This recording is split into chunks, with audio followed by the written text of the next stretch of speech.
Long before humans shaped the world with fire and thought, there was an age when the earth itself seemed alive, breathing through the footsteps of giants.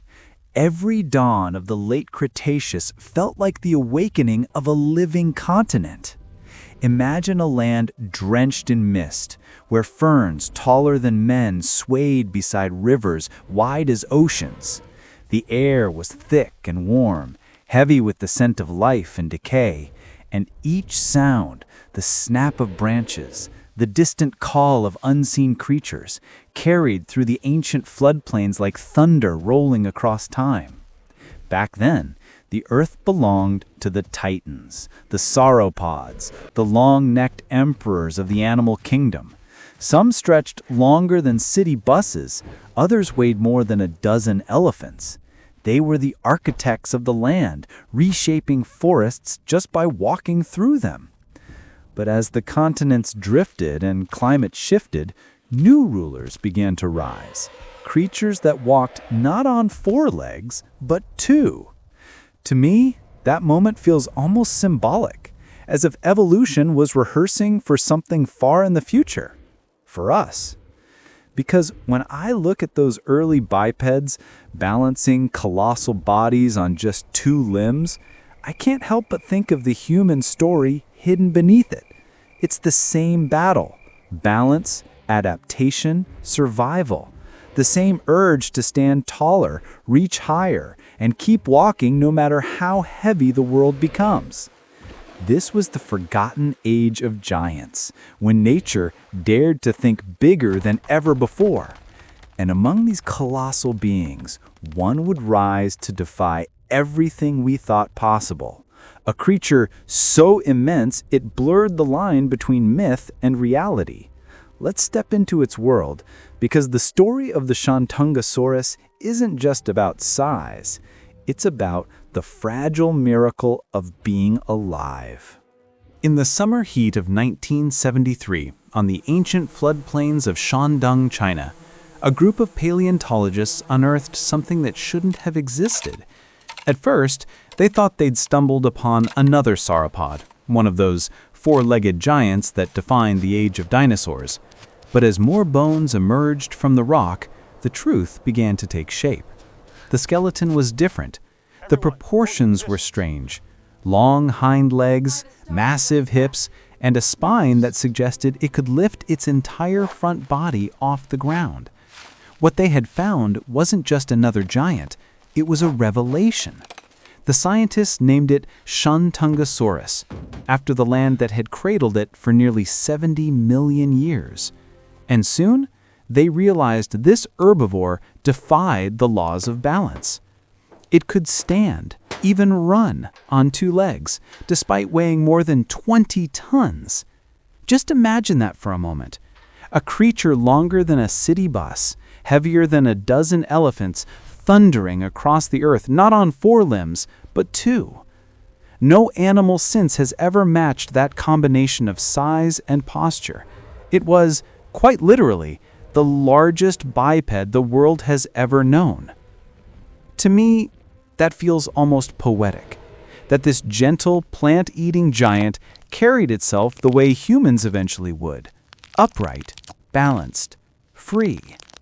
It makes you wonder if the story of walking on 2 legs didn't start with us at all, but with the giants who came before.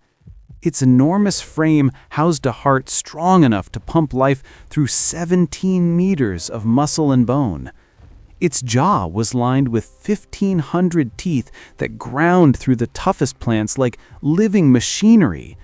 And yet, behind that power was grace, an animal perfectly adapted to both reach the tallest trees and flee from danger when it had to. The Shantungosaurus wasn't born to fight, it was built to endure. That's what makes it extraordinary. It's easy to admire predators like Tyrannosaurus rex. They dominate, they conquer. But Shantungosaurus reminds us that true strength often comes from survival itself, from balance, from harmony with the world around you. And that harmony wouldn't last forever, because in a land of giants, Every paradise eventually meets its challenge. Just beyond those tranquil plains, another shadow was rising. A hunter that would test the limits of even this titanic survivor. In the age of giants, survival wasn't about who had the sharpest teeth, it was about who could endure. And in that brutal equation, Shantungosaurus rewrote the rules. Standing more than 17 meters long and weighing over 20 tons, it didn't need armor or horns to defend itself. Its size alone was a weapon, a declaration that said, "Come closer and you'll regret it." Imagine being a predator in that world. Even the mighty Zhucheng tyrannus, a relative of Tyrannosaurus rex, thought twice before attacking. At 5 tons, it was powerful, but compared to Shantungosaurus, it was like a wolf circling an elephant. A single kick from those massive hind legs could crush bones like twigs. And if a hunter dared to approach from behind, the tail, longer than 2 cars, thick with ossified tendons, could swing like a steel hammer, strong enough to break ribs and end a fight instantly. But strength wasn't its only defense. What fascinates me is how intelligence and unity played their part. Fossils show Shantungosaurus didn't walk alone.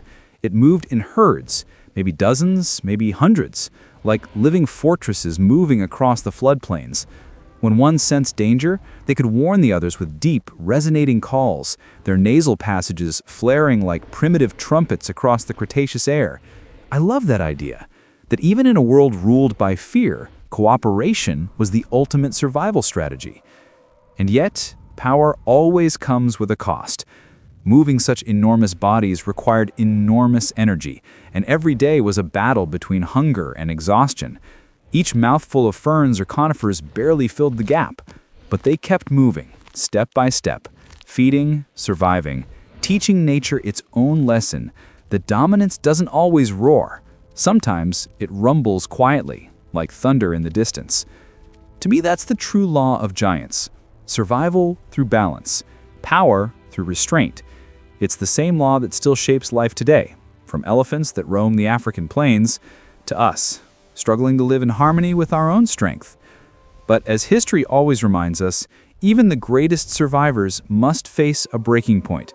And for Shantungosaurus, that reckoning was coming soon, not from predators, but from the planet itself. For millions of years, Shantungosaurus ruled its world with quiet majesty. It was a creature born of abundance, endless forests, warm wetlands, and food as far as the eye could see. But in nature, too much of anything always comes at a price. What once nourished the giants would one day turn against them. The late Cretaceous was changing. The once stable climate began to shift. Storms grew harsher, droughts more frequent, and volcanic ash veiled the sun. For a creature that needed to eat constantly just to stay alive, even a small change in temperature or vegetation could be devastating. The same abundance that had built their strength became their downfall. When the forests thinned, when the rivers dried, there was simply not enough to sustain bodies weighing more than 20 tons. I sometimes think of it like a tragedy written in slow motion. Giants starving not because of weakness, but because the world itself was shrinking around them. Some scientists believe volcanic eruptions across Asia filled the skies with toxic dust, covering entire regions in ash. Others think shifting sea levels and cooling climates made the land unstable, destroying the ecosystems these creatures depended on. Whatever the cause, the result was the same. The age of giants began to fade, and the Shantungosaurus, once untouchable, was suddenly vulnerable. To me, that is one of evolution's cruelest lessons. The very trait that makes you powerful can also seal your fate. Their enormous bodies, their strength, their dominance, all of it became a burden when the earth changed faster than they could. They didn't fall because they were weak, they fell because they were too perfect for a world that refused to stay the same. As the herds dwindled, the silence returned to the floodplains. The ground that once trembled with life grew still. Yet extinction isn't always an ending. Sometimes It's a handoff, because from the ashes of these titans, new species would emerge, smaller, faster, more adaptable. Evolution, relentless as ever, was already preparing its next chapter, and that chapter would one day lead to us. Even though Shantungosaurus vanished 70 million years ago, their echoes still live beneath our feet. Every forest that regrew after their passing, every river that carved through the floodplains they once ruled, still carries the fingerprints of their existence. These creatures weren't just part of the earth, they shaped it. When herds of 50 or more giants thundered across the land, they crushed trees, churned soil, and opened sunlight to the forest floor, allowing new plants to grow. They were gardeners on a continental scale, the architects of ecosystems that would outlive them. I sometimes think of them like Earth's first engineers. Their hunger sculpted the land, their movement redistributed life, and their extinction made space for the next great chapter. Without the giants, the planet would never have become the cradle that allowed mammals and eventually humans to rise. We owe our very existence, in some strange and poetic way, to the fall of creatures like Shantungosaurus. But there's something deeper that moves me every time I study them.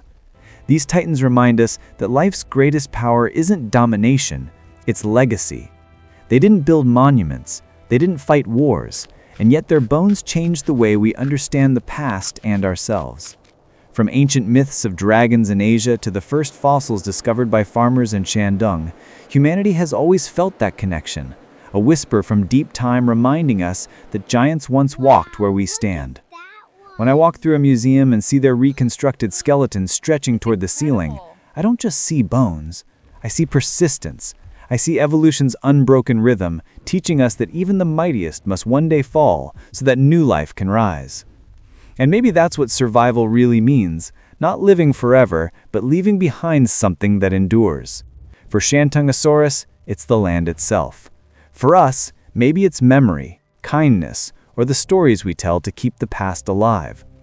So as this journey through time closes, remember this: the giants are gone, but they're not forgotten. Every step we take on this planet is an echo of theirs.